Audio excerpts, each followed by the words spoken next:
If betrayal had a sound, Amaka Nwoye realized it would not be loud. It would not crash like thunder or shatter like glass. It would whisper. Soft. If you're new to this channel, just subscribe now and say it in the comment section. Persistent. Impossible to ignore. That was how it started. Not with evidence. Not with confession. Just whispers. Your husband was seen somewhere he shouldn't be. At first, she laughed it off.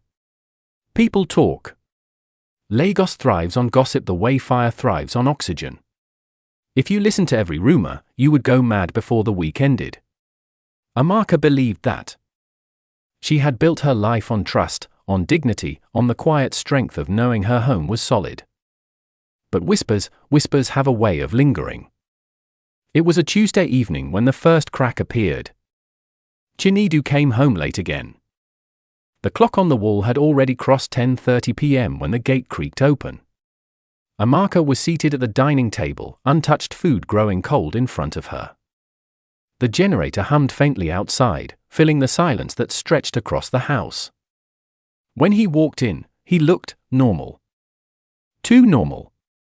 Traffic was mad today, he said, loosening his tie without even meeting her eyes. Lekki is becoming something else.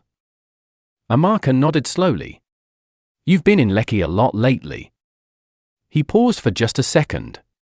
It was subtle, so subtle that someone else might have missed it. But she didn't. Work, he replied quickly. New client. She studied him. The faint smell of a different cologne lingered on his shirt. Not his usual one. Something sharper. Sweeter. Foreign. You didn't eat, he asked, finally looking at her. I was waiting for you. Oh, sorry. You should have eaten. Another crack. Amaka forced a small smile. I will warm it. But as she stood up and carried the plates to the kitchen, something heavy settled in her chest. Not anger. Not yet. Just awareness. That night, she lay beside him in bed, staring at the ceiling while he slept peacefully. His breathing was steady, untroubled. The kind of sleep that comes to someone with nothing weighing on their conscience. Or someone very good at pretending. She turned slightly, watching him in the dim light. Chinedu, she whispered softly. He didn't respond. Her eyes lingered on his face, the same face she had loved for years, the same man she had trusted without hesitation. But now, something felt off. And once doubt enters, it doesn't leave quietly. It grows. The whispers came again 2 days later. This time, they had a face. Amaka, I wasn't sure I should tell you, her friend Ifunanya said over the phone, her voice cautious. But I saw someone that looked exactly like Chinedu yesterday. Amaka's grip tightened around her phone. Looked like. At a hotel in Lekki. The words landed heavier this time. A hotel, she repeated. Yes, not just any hotel. One of those, you know, private ones. And he wasn't alone. Silence. Are you sure it was him? Amaka asked, her voice calm in a way that surprised even her. I'm very sure. And the woman? A pause. I couldn't see her face clearly. Amaka exhaled slowly. All right. Thank you. When the call ended, she didn't cry. She didn't panic. Instead, she sat still for a long time, her mind working quietly, methodically. If it was true, she needed to know. Not assume. Not accuse. No. That evening, she behaved like nothing had changed. She greeted Chinedu with the same calm smile. Served him dinner. Asked about his day. Laughed at the right moments. She watched him carefully, noting every detail, the way he avoided eye contact when mentioning work, the way he checked his phone more often than usual, the way he smiled at messages he didn't show her. Each detail added weight to the whispers. And then, 3 nights later, the opportunity came. It was almost midnight when his phone buzzed on the bed. He was in the bathroom, the sound of running water masking everything else. Amaka glanced at the screen. A message. Unknown number. Her heart pounded as she stared at it. For a moment, she hesitated. Then she picked it up. The message was short. Same room tomorrow. 7 p.m. Her breath caught. Same room. Tomorrow. No name. No explanation. But it was enough. More than enough. Amaka gently placed the phone back exactly where it had been, her hand steady despite the storm rising inside her. When Chinedu came out of the bathroom, she was already lying down, eyes closed. "Are you asleep?" he asked softly. "Yes," she replied, keeping her voice drowsy. "Good night." "Good night." But sleep didn't come. Not that night. Her mind was already moving ahead. Tomorrow. 7 p.m. Same room. If the truth was hiding, she would drag it into the light herself. The next morning, Amaka woke up different. Not broken. Not emotional. Focused. She moved through the house with quiet efficiency, her thoughts sharp and clear. She made calls, not to confront, not to accuse, but to prepare. By noon, she had her answer. The hotel. A luxury one in Lekki. Discreet. Expensive. The kind of place people go when they don't want to be seen. Perfect. By 3 p.m., her plan was already in motion. It wasn't impulsive. It wasn't reckless. It was calculated. At 5 p.m., Amaka stood in front of a mirror in a small staff changing room inside the hotel. She barely recognized the woman staring back at her. Gone was the elegant wife. In her place stood a cleaner. A plain uniform. Hair tucked neatly under a cap. No makeup. No jewelry. Just simplicity. She adjusted the collar slightly, her fingers trembling for the first time since morning. "This is crazy," she murmured under her breath. But even as she said it, she knew she wouldn't stop. Not now. Not when the truth was this close. A staff member passed by, barely glancing at her. That was the point. Invisible. Unnoticed. Perfect. Amaka picked up the cleaning cart assigned to her, her grip tightening around its handle. Her heart began to race as she stepped out into the corridor. Every step felt heavier. Every second louder. Room numbers passed by slowly. Her breathing became shallow. Then she stopped. For a moment, everything around her seemed to fade. The soft hum of the air conditioning. The distant footsteps. The quiet conversations echoing down the hall. All gone. Only the door remained. Room 312. Her chest rose and fell as she stood there, staring at it. This was it. The whispers. The doubt. The sleepless nights. All leading to this door. Amaka swallowed hard, forcing herself to move. She pushed the cart closer, positioning it like she had seen the other staff do. Her hand reached for the handle. Then paused. What if it's not him? A small voice inside her whispered. What if you're wrong? But another voice answered immediately. What if you're not? Her fingers tightened. No more guessing. No more wondering. She knocked lightly. No response. She hesitated, then slowly pushed the door open just a little. And then she heard it. Laughter. A woman's voice. Soft. Familiar. Amaka froze. Her heart slammed violently against her chest as the sound echoed in her ears. That voice. No. It couldn't be. Slowly, almost against her own will, she pushed the door open just enough to see inside. And in that moment, Her world didn't shatter. It burned. Because there he was. Chinedu. Her husband. And in his arms was someone she knew very well. For a few seconds, Amaka could not move. Her fingers remained frozen against the edge of the door, her breath caught somewhere between her chest and her throat. The world narrowed into a single frame, the bed, the dim golden lighting, the half-drawn curtains, and the two people standing at the center of it. Chinedu. And the woman wrapped in his arms. Kimi. Not a stranger. Not some faceless temptation. Not a random mistake he could later explain away with weak excuses and regret. Kimi. Her cousin.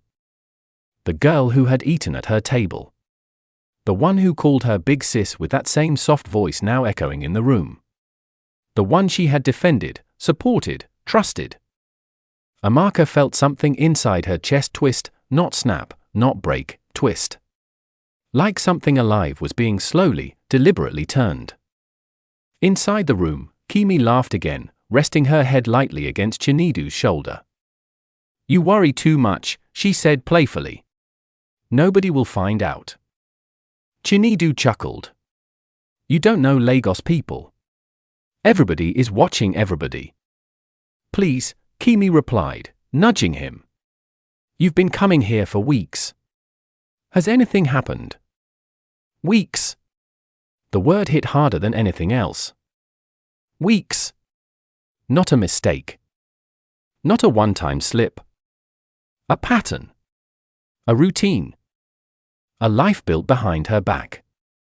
Amaka's nails dug slightly into her palm, but her face remained still. No tears. No sound. Just a quiet, burning awareness spreading through her. Chinedu leaned closer to Kimi, lowering his voice slightly, but not enough. "I just don't want drama," he said. "Amaka, she's not the type to take nonsense lightly." Kimi smirked faintly. "She doesn't have to know." A pause. Then softer, almost careless. "She trusts you too much anyway." Silence filled Amaka's ears. Not the silence of peace. The kind that roars. For a brief second, her vision blurred, not with tears, but with something sharper. Rage trying to rise. Pain trying to break through. But she didn't let it. Not here. Not like this. Her breathing slowed deliberately, controlled. One inhale. One exhale. Inside the room, Chinedu moved away slightly, picking up his phone from the side table. "Let me just reply this message," he said.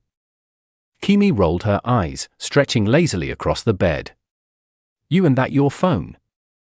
Amaka stepped back instinctively as the door shifted slightly in her hand. Her heart pounded, but she steadied herself quickly, making sure no sound gave her away. This was not the moment. Not yet. Carefully, quietly, she pulled the door back to its original position, leaving it slightly ajar just as she had found it. Her hands trembled slightly now, but her face was calm. Too calm. She turned the cleaning cart slowly, the wheels rolling softly against the carpet as she began to walk away from room 312. Each step felt surreal. Like she had stepped out of her own life and into someone else's nightmare. But the hallway remained the same. The lights. The quiet. The distant hum of activity. Nothing had changed. Except everything had. As she turned the corner, her grip on the cart loosened slightly. She stopped for a moment, placing both hands firmly on it as if grounding herself. Breathe. Just breathe.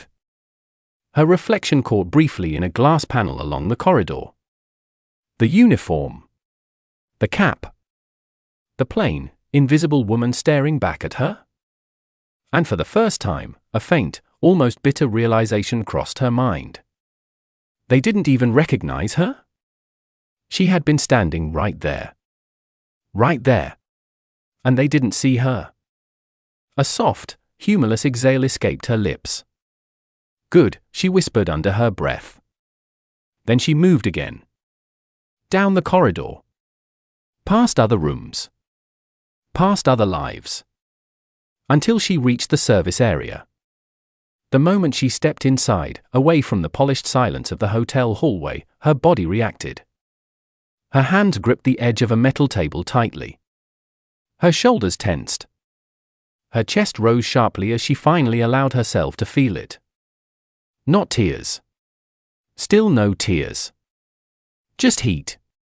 A deep, consuming heat spreading through her veins. Chinedu, she murmured, the name tasting different now. Foreign. Bitter. And Kimi. Her lips pressed together. Kimi. Memories flashed quickly, family gatherings, laughter, shared secrets, the way Kimi would sit close to her, asking for advice, trusting her. All of it replayed in cruel contrast to what she had just seen. Amaka closed her eyes briefly. Focus, she whispered to herself. This was not the time to break down. Breaking down was easy. Anyone could do that. But what she needed now required something else. Control. Precision. She straightened slowly, adjusting her uniform as if nothing had happened. A staff member walked past her. Everything okay? The woman asked casually. Amaka nodded immediately. Yes. Just finishing up. The woman smiled and moved on. Invisible again. Good. Amaka picked up the cleaning cart once more, pushing it toward the exit. Every movement she made now had purpose. Every thought aligned into something sharper. Clearer. By the time she stepped out of the hotel building into the evening air, the sun was already dipping, casting a warm glow over Lekki's busy streets. Cars moved. People walked. Life continued. As if nothing had happened. As if her world had not just been quietly set on fire. She removed the cap slowly, her hair falling back into place. For a moment, she stood there, breathing in the open air. Then she reached into her bag and pulled out her phone. Her fingers hovered over the screen briefly. Not to call Chinedu. Not yet. Instead, she scrolled, thinking. Calculating. There was a way to handle this. A wrong way, and a right way. The wrong way was obvious. Storm into that room. Scream. Fight. Expose everything in raw emotion. Temporary satisfaction. Permanent mess. No. That wasn't her. And more importantly, that wouldn't be enough. Because what they had done wasn't just betrayal. It was deliberate. Careless. Repeated. So the response had to be deliberate too. Amaka's eyes hardened slightly. Not like this, she said quietly. She slipped her phone back into her bag and began walking toward the roadside, her steps steady now. Each second, the chaos inside her was organizing itself into something structured. A plan. Because if there was one thing Amaka understood, it was this. People like Chinedu and Kimi relied on secrecy. On shadows. On the assumption that they would never be caught properly. And if they were caught, it would be emotional. Explosive. Easy to dismiss later. She would not give them that. No. She would give them something else. Something they could not escape. A lesson that would stay with them long after the moment passed. As she reached the gate, a security man glanced at her briefly, then looked away. Just another staff member leaving. Invisible. Perfect. Amaka stepped out fully onto the street, raising her hand slightly as a taxi slowed down. The driver leaned over. Where are you going? She opened the door and got in smoothly. Home, she replied. As the car pulled away, she leaned back against the seat, her gaze fixed ahead. Her reflection faintly visible in the window. Calm. Collected. But her eyes? Her eyes had changed. The softness was gone. In its place was something colder, Sharper. Resolved. She didn't cry. Not on the ride home. Not when she walked into the house. Not even when she stepped into the bedroom she shared with Chinedu. Instead, she moved quietly, deliberately. She changed her clothes, washed her hands, sat down, and began to think. Because this wasn't the end of something. It was the beginning. And whatever came next would not be driven by pain. It would be driven by choice. The house was too quiet. Not the peaceful kind of quiet Amaka used to enjoy after a long day. This one pressed against the walls, heavy and suffocating, like the air itself was waiting for something to happen. She sat on the edge of the bed, hands resting lightly on her lap, eyes fixed on nothing in particular. Everything had changed. And yet, everything looked the same. The neatly arranged pillows. The framed wedding photo on the dresser. The soft curtain swaying slightly from the evening breeze. A perfect life. A perfect lie. Amaka tilted her head slightly, studying the photo from where she sat today. She and Chinedu, smiling brightly. His arm wrapped around her. Her hand resting against his chest. She remembered that day clearly. The laughter. The promises. The way he had looked at her like she was the only woman in the world. A slow breath left her lips. Interesting, she murmured. Because now she knew the truth. She stood up and walked toward the dresser, picking up the frame carefully. Her fingers brushed lightly over the glass. Was it ever real? She asked softly, her voice calm, almost detached. No answer came.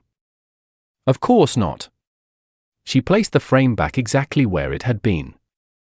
No anger. No dramatic reaction.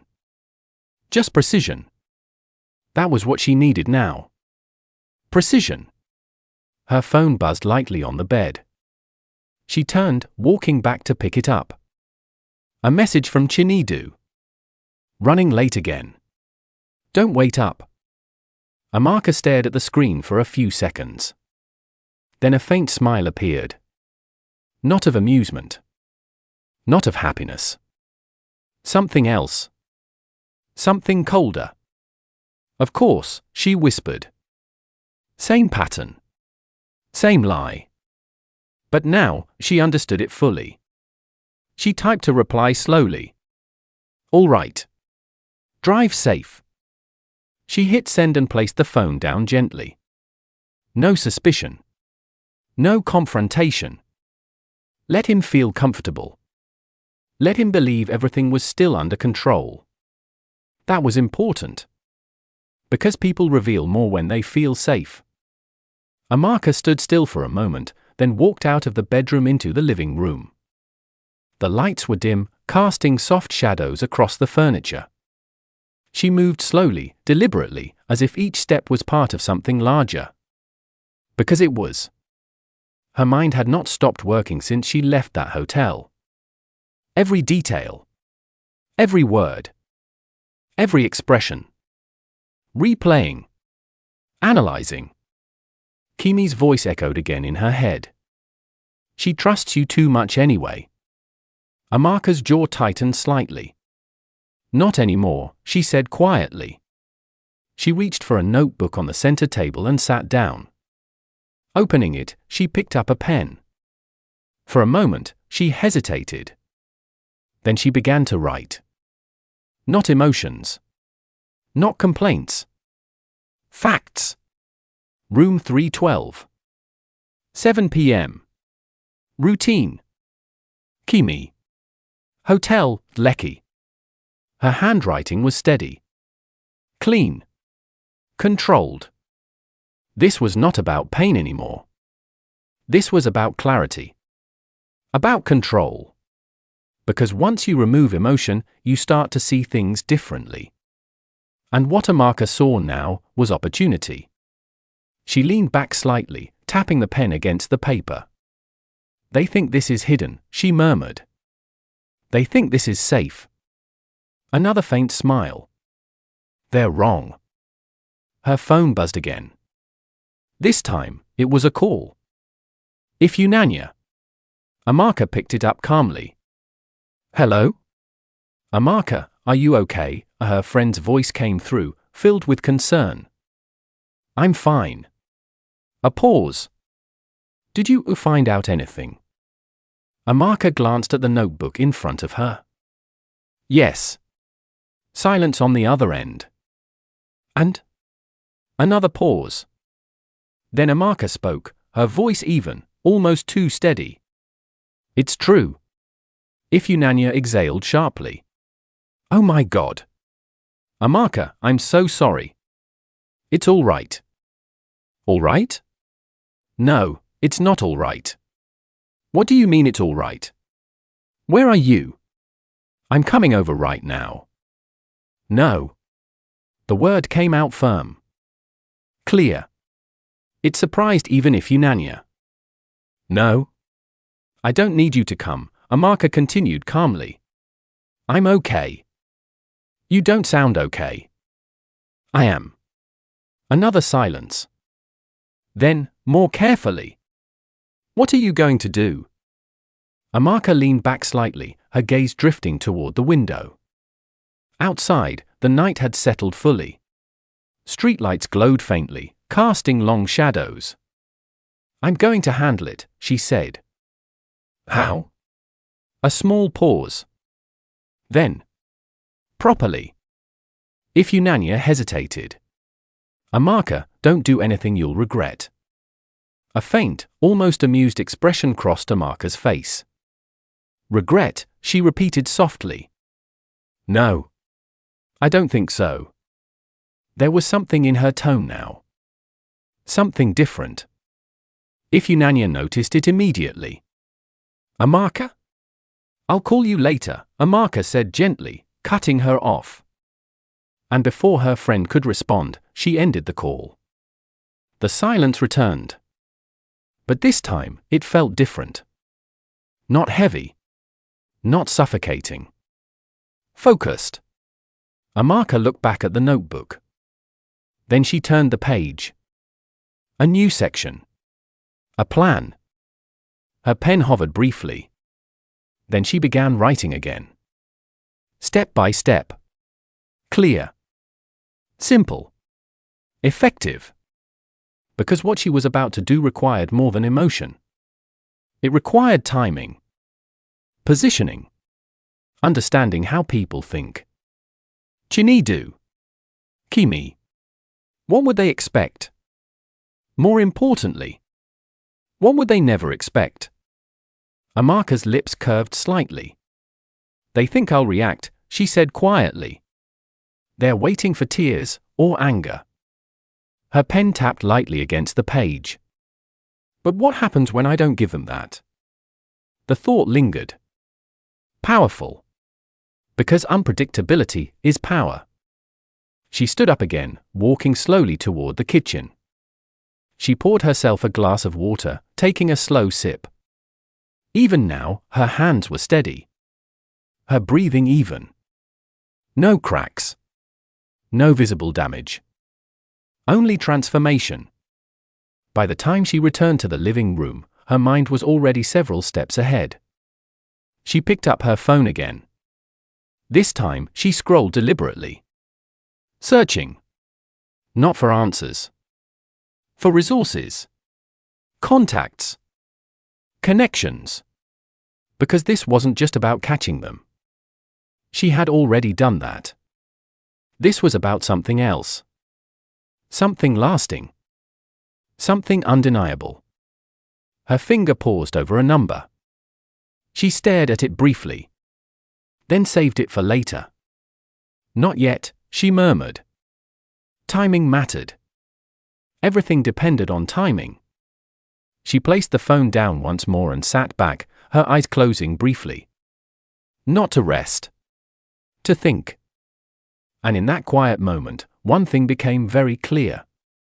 This situation was no longer in Chinedu's control. Nor Kimi's. It belonged to her now. Every outcome. Every consequence. Every next move. Hers. Amaka opened her eyes slowly. And for the first time since it all began, she felt something close to calm. Not peace, but control. And control was far more powerful. She reached for the notebook again, flipping back through what she had written. Each line, each detail, building toward something bigger. Then she added one final line for the night. Tomorrow. She stared at the word for a moment, then underlined it once. Firm. Decisive.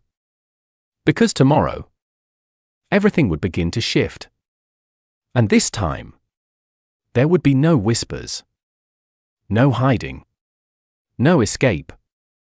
Morning came quietly. No storm. No heaviness. No dramatic shift in the air. Just sunlight slipping gently through the curtains, settling across the room like everything was still normal. Amaka opened her eyes slowly. For a few seconds, she lay still, staring at the ceiling. Then she sat up. Calm. Focused. Today was not a day for hesitation. It was a day for execution. She glanced at the other side of the bed. Empty. Of course. Chinedu had not come home. A faint, knowing look crossed her face. Consistent, she murmured. That alone told her everything she needed to know. No apology message. No explanation. Just silence. Good. The more comfortable he felt, the easier this would be.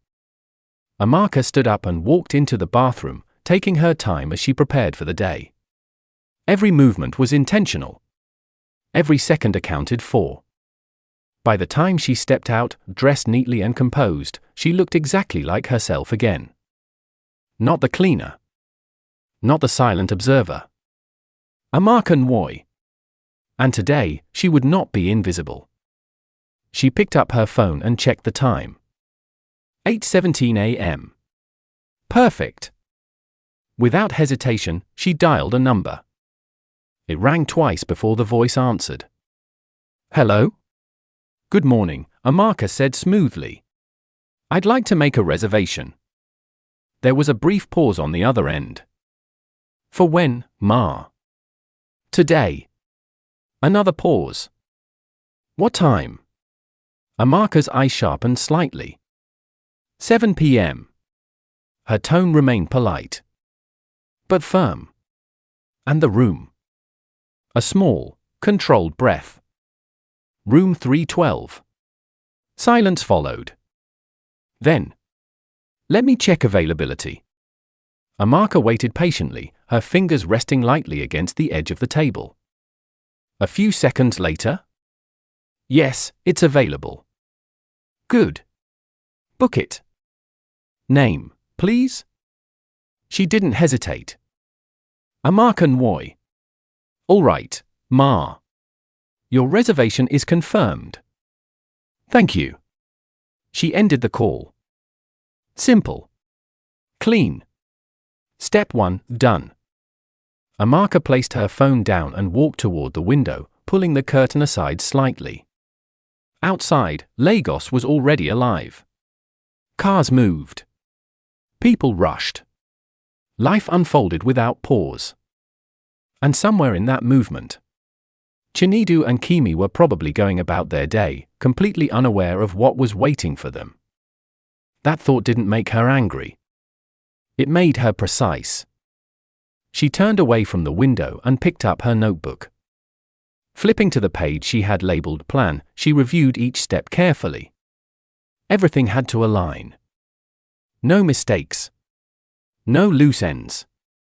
Because once this started, it had to finish properly. Her phone buzzed. A message. Chinedu. Morning. I might be busy today. Amaka read it once. Then again. A faint smile appeared. Of course he would be. She typed a reply. No problem. Have a good day. Send. No suspicion. No pressure. Let him walk right into it. She set the phone aside and moved on to the next part. By noon, everything was already falling into place.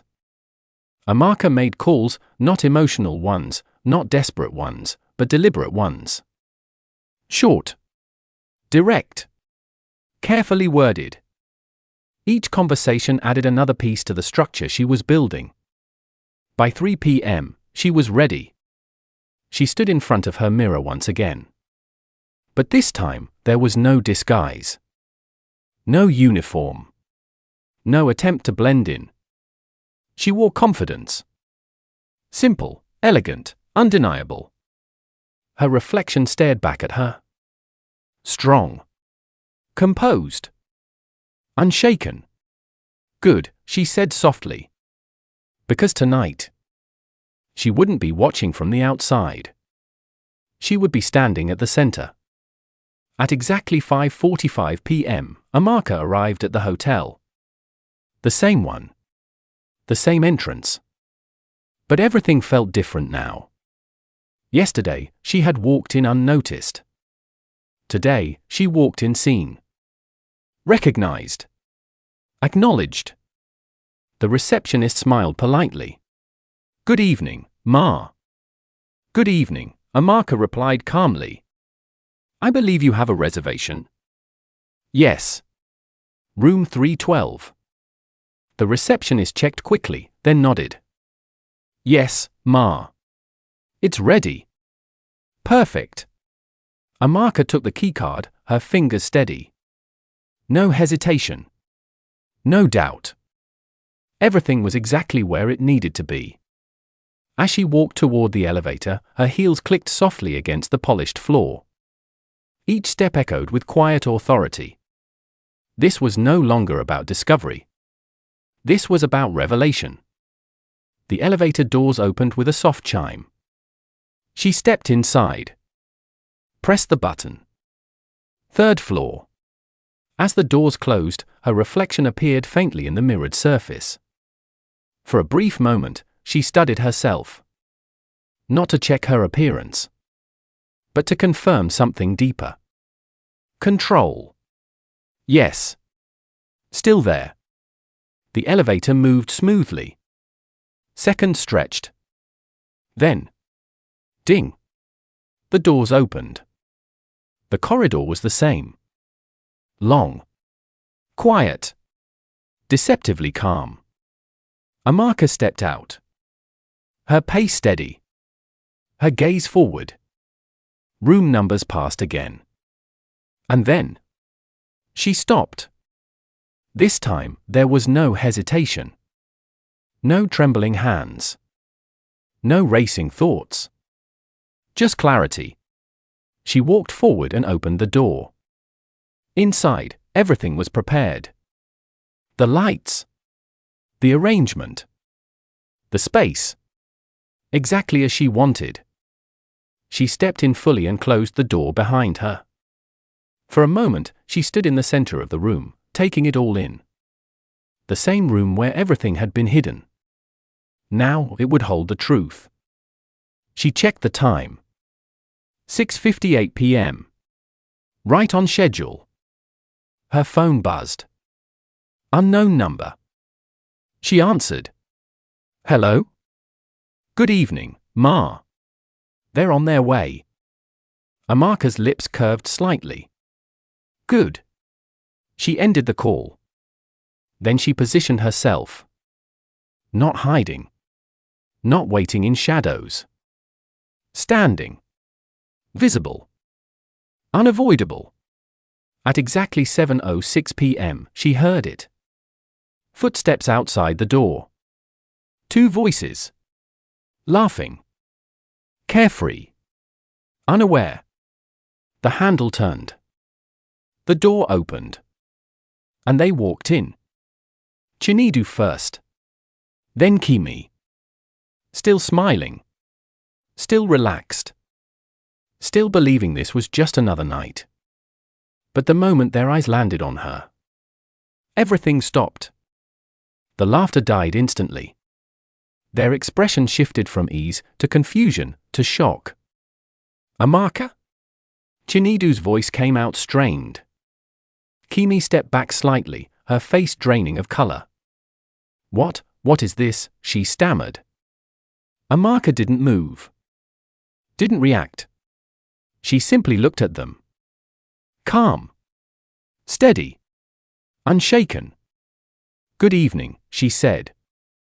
Her voice was quiet. But it carried. And then, before either of them could recover, the lights behind her shifted. And the room was no longer just the three of them. Because they were not alone. The air in the room changed instantly. It wasn't just silence, it was pressure. Thick, suffocating pressure that settled on Chinedu and Kimi the moment they realized they were no longer alone. Behind Amaka, figures stepped forward into the light. Not strangers. Familiar faces. People whose presence alone carried weight. Chinedu's older brother stood closest, his expression hard, unreadable. Beside him, an elderly woman, his mother, clutched her wrapper tightly, her eyes already glistening with a mixture of disbelief and disappointment. Kimi's aunt was there too. And two other relatives who needed no introduction. The kind of people you don't want witnessing your worst moment. The kind of people whose silence speaks louder than shouting. Kimi staggered back another step, her hand flying to her mouth. No, this can't," she whispered. Chinedu didn't speak at first. He couldn't. His eyes moved from one face to another, searching for something, an explanation, an escape, anything that could make sense of what was happening. But there was none. Because everything had already been arranged. Carefully. Deliberately. Perfectly. Amaka stood at the center of it all, calm and composed, her gaze fixed on them. No anger. No raised voice. Just presence. And that alone was enough. Amaka, Chinedu finally said, his voice low, strained. "What is all this?" She tilted her head slightly, studying him. "All this," she repeated softly. A faint pause. Then, "This is clarity." The word landed heavily. Kimi shook her head quickly, panic creeping into her voice. "This is not what you think." Amaka raised her hand slightly. Not aggressively. Not dramatically. Just enough to stop her. "Don't," she said. And something in that single word made Kimi fall silent. Because this was not a situation that could be talked out of. Not anymore. Amaka took a slow step forward. Then another. Until she was close enough that there was no distance left to hide behind. Her eyes moved from Chinedu to Kimi. Carefully. Deliberately. "You chose this place," she said calmly. "You made it your routine." No accusation in her tone. Just fact. Chinedu swallowed hard. "Amaka, listen." "No," she interrupted quietly. "You've spoken enough." That hit harder than shouting ever could. Because it was true. Everything he had said before, every excuse, every late-night explanation, every work meeting, had already been used. And now, they meant nothing. Amaka turned slightly, gesturing gently behind her. "Do you know why they are here?" No one answered. "They are here," she continued, "because truth should not hide." Her gaze returned to them. "You hid this. Carefully. Repeatedly. Confidently. Each word was measured. Precise. But today," she paused slightly, "there is no hiding." Kimi's breathing quickened. "This is too much." "Amaka, please," she said, her voice trembling now. "We can talk about this privately." A soft, almost ironic smile appeared on Amaka's face. "Privately," she echoed. Then she glanced briefly around the room. "This is exactly how it has been happening, isn't it?" The word struck deep. Kimi's lips parted, but no sound came out. Because there was nothing to say. Amaka turned her attention back to Chinedu. You said you didn't want drama. His face tightened. And you're right, she continued calmly. This is not drama. She took one final step forward. This is consequence. Silence. Heavy. Unavoidable. Chinedu ran a hand through his hair, his composure cracking. This is not necessary, he said, his voice rising slightly. You could have just talked to me. Amaka's expression didn't change. I did, she replied. A pause. Many times. That shut him down instantly. Because he remembered. The questions. The patience. The trust. All of it. And how he had used it. Amaka let the silence stretch just long enough. Then she reached into her bag slowly. Every movement deliberate. She pulled out her phone. Tapped it once. Then held it up. A recording began to play. Kimi's voice filled the room. You worry too much, nobody will find out. Chinedu's voice followed. I just don't want drama. Amaka, she's not the type to take nonsense lightly. Then. She trusts you too much anyway. The recording stopped. The silence that followed was unbearable. Kimi's knees almost gave way. Chinedu looked like the ground beneath him had disappeared. Because now, there was no denial left. No twisting of truth. No escape. Everything had been laid out. Clean. Undeniable. Amaka lowered the phone slowly. Her face remained calm. But her eyes held something final. I didn't come here to fight, she said quietly. I didn't come here to beg. She let that sink in. Then. I came here to end it properly. The word settled like a verdict. Final. Chinedu's voice broke slightly. Amaka, please? She shook her head once. Firm. No. That single word carried everything. The end of discussion. The end of negotiation. The end of whatever they had left. Kimi wiped her face quickly, her voice barely steady. I'm sorry. I didn't mean. Amaka looked at her. Not with anger. Not with hatred. But with something far more unsettling. Disappointment. You meant it, she said simply. And somehow, that was worse. Because it stripped away every excuse.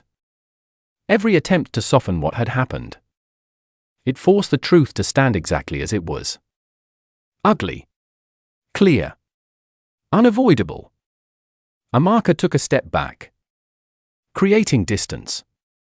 Not physically. Emotionally. I will not shout, she said. I will not cry. She looked at both of them one last time. Because what you did does not deserve that much energy. That cut deeper than any insult. Behind her, the presence of family remained heavy, their silence now filled with judgment, disappointment, and irreversible awareness. Nothing needed to be added. Everything had already been seen. Understood. Recorded in memory. Amaka adjusted her bag lightly on her shoulder. A simple, ordinary action. But in that moment, it felt like closure. She turned toward the door. Then paused briefly. Without looking back, she spoke one last time. Some things don't break loudly. A soft breath. They end quietly. And with that, she walked out. No rush. No hesitation. Just a steady, controlled exit. The door closed behind her with a soft click.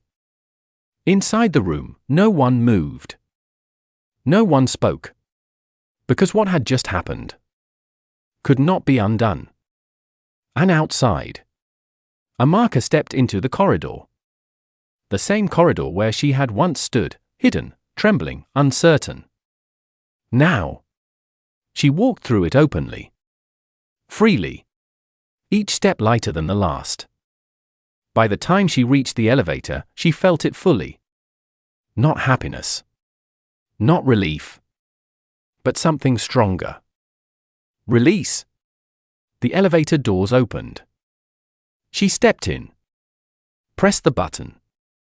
And as the doors closed, she didn't look back.